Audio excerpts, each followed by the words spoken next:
the guru of Squad 00, the assassin like no other. Yes, I'm the best at what I do. One of the most notorious in the YouTube anime and manga community. Don't doubt the infamy, please.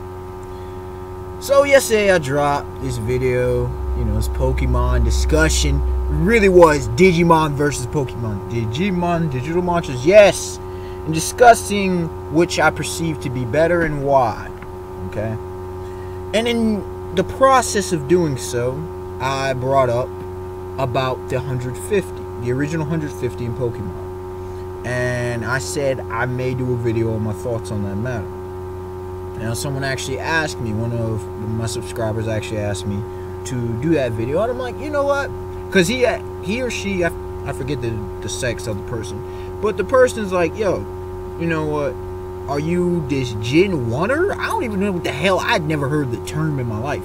But the person explained, like, yo, the Pokemon Fandom has come up with these people that came up with some BS excuses as to why it should have stuck to the original 150. I happen to not be one of those people. There are multiple reasons as to why it should have only been 150. Okay? Multiple reasons. I think I got five reasons, if I recall correctly in my mind. We shall go in. First and foremost, what was the entire goals of... There were two goals of Pokemon originally. Gotta catch 'em all. That was even in the theme song. The intro. Gotta catch 'em all. Point number 2 was arguably to become the greatest, best trainer in the world. Both of these were supposed to be completed by Ash Ketchum. Neither... Look, part of why he's a mediocre trainer is because he couldn't get anywhere near completing them. Every season he started from scratch like he was straight trash, bruh. You didn't see that in Beyblade, you didn't see that in Bakugan, you didn't see that in Digimon. Just saying. You didn't see that in Metabots either. All of these, Yu-Gi-Oh! None of this, where you completely scrap and start from new. But, just saying. But why should there only have been 150? Number one, to complete the goal. These two are the top reasons. To complete these two top goals. To catch them all. How the hell was he gonna... When you keep adding more species, more Pokemon, how is he gonna catch them all? 600? What, is there like 600 Pokemon? What? Are we including the legendary ones too? There's probably like 600 Pokemon now. How is a single kid going to capture 600 types all across the world? What kind of ludicrous statement is that? Now you could say, well, we're going to, make it more like the real world. The quote-unquote real world. Well, if that's the case, then don't make such a ludicrous ludicrous goal. You don't put a goal before a character to not set it out. Unless some crazy events happen in the plot of the story. None of which happened in Pokemon, by the way, like death.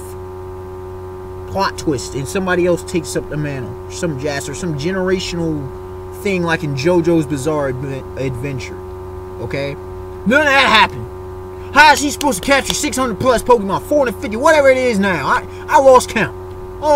Once it was like the third generation, I didn't even try to pay attention to it. It's just like they're just gonna keep going. Like y'all think y'all Super Saiyans or something. Anyways, yes, that's a Dragon Ball reference for those who may be under a rock somewhere.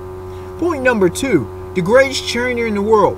Do you understand, if he somehow manages magically to catch all these Pokemon, or to at least, gain them all in his possession, which is crazy at a time, I don't know how in the world he would have all of these. This is a zoo.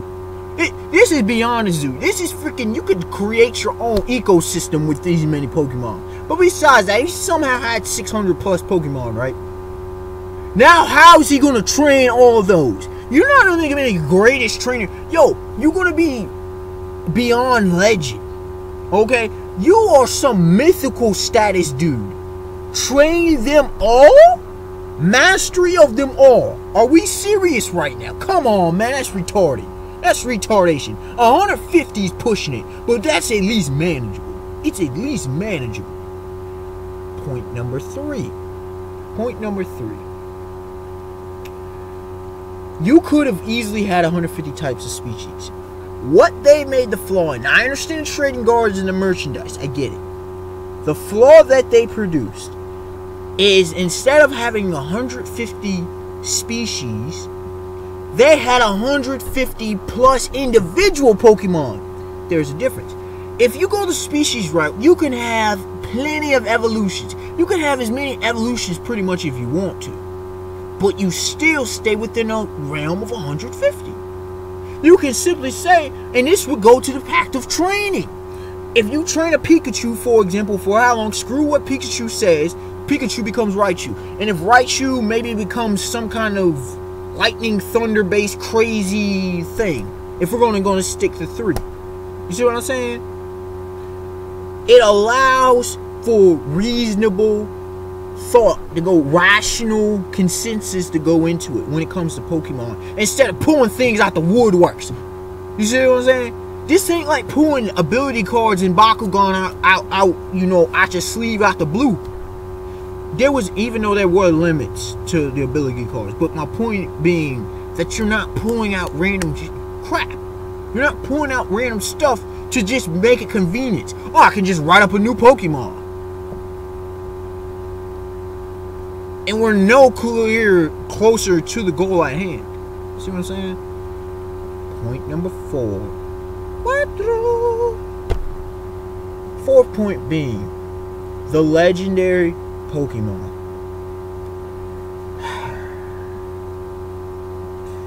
This is the problem. I had a similar issue with Yu-Gi-Oh! And the way that they were dealing with cards. Once you start putting legendary and demigod-like and godlike entities into play, that's supposed to be the end-all be-all. You clearly saw, unlike in other series, you clearly saw that 150, that's what it's supposed to be.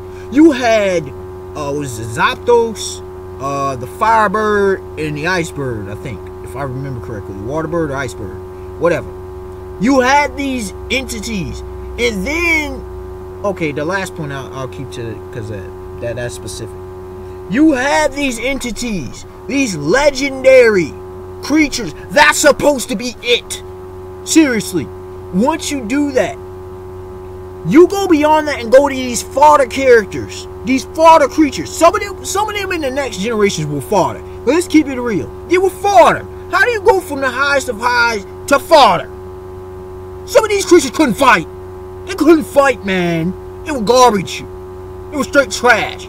Some of the creatures early on were trash too. So it's not like I'm showing any bias to the first J. There were some trash characters. You're supposed to build up to this point. You could clearly see it was in the ending, and no, we just let down. We just dropped back down. Just to produce more merchandise. What kind of... You were pushing 250 dudes were gathering, pulling trading cards. Once you go beyond that, now it's like, the hell I've been doing this all for?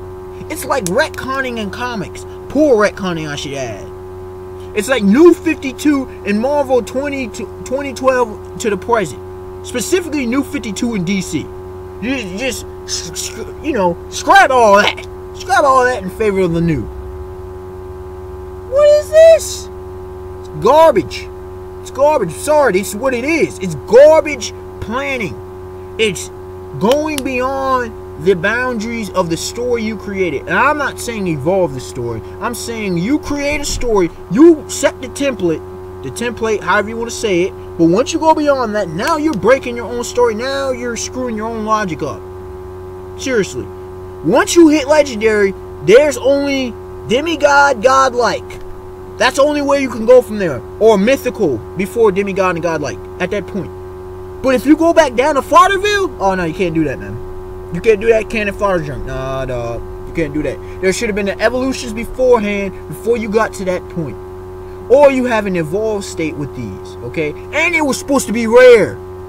But, you know, last point. Mewtwo and Mew. Specifically Mewtwo, because Mewtwo, as I stated in the previous video, with Digimon versus Pokemon, Mewtwo is by far the best Pokemon. He's by far the best character in the series. People say what they want, but it's the truth. Mewtwo is the best. Greatest sentience, greatest intelligence, greatest skill, just a phenomenal characterization, character development. Just so well done, so well executed. You hit the peak, arguably. You hit the zenith of Pokemon with Mewtwo. And in Mew, somehow Mew came after, you know, they presented Mew after Mewtwo. And Mew broke the 150 barrier himself, or herself, whatever Mew was. itself. I don't know. Mew is legendary. Mew was practically mythical. That's my point. They went beyond Zapdos and them, Charmeleon, all them cats.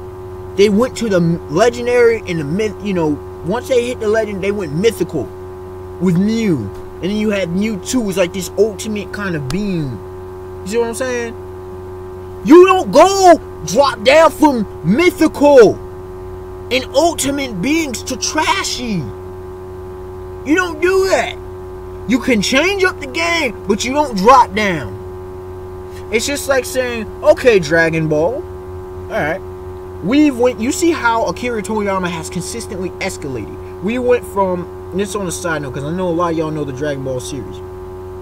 You went from martial artists, you know, superhuman to say the least, till you went to aliens. First Demon King Piccolo, Piccolo Jr., who was eventually Piccolo. Then the whole Saiyans, Raditz, Nappa, Vegeta. Then you had, you know, Ginyu Force, all of them, and Frieza. Then you went to the androids and science, okay? And finally you went to sorcery with Buu. Okay, Majin Buu. How do you go beyond that? You don't drop down. You went to demigod and god mode, and god level. That's where you went.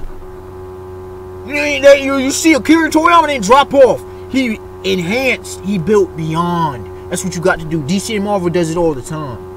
And I can show a plethora of series that go beyond. You don't drop back down. That's retarded. That's horrible story writing. Horrible. That's all I gotta say. Some may consider this a rant. This was not a rant. This was a discussion emphatically presenting the points I had to make. Number one, the first 2 points, it broke the 2 main goals of the series. The third point, it should have been speciation, and that would have allowed for evolution instead of just randomly selecting Pokemon that could have went on for infinity. And 150 species is a lot of species to fit in a series. You best believe that. That's an arduous task, to begin with. That means you actually had to plan your crap out. You know what I'm saying? Had to foreshadow, had to world build. Would have fit in various environments, climates, you know. It would have made for a phenomenal story. I'm not gonna front. Then you had once you reach the legendary state, you can only excel. You can't go back down. And then point number 5, you hit mythical and ultimate being, and you still drop down. So 4 and 5 kind of go together like 1 and 2 go together. I hope y'all understand my position. This is why it wasn't about, look, for me it's not about first generation. For me, it's simple. It was about the story that went south. Unexpected Wonder, like, comment, subscribe. Tell me your thoughts on this whole, one could argue, controversial discussion within those who know anime and manga, those who are involved in the Pokemon fandom, all that jazz. Alright, y'all. Have a beautiful day, beautiful night. Peace. People, it's about the story and nothing else. Simple.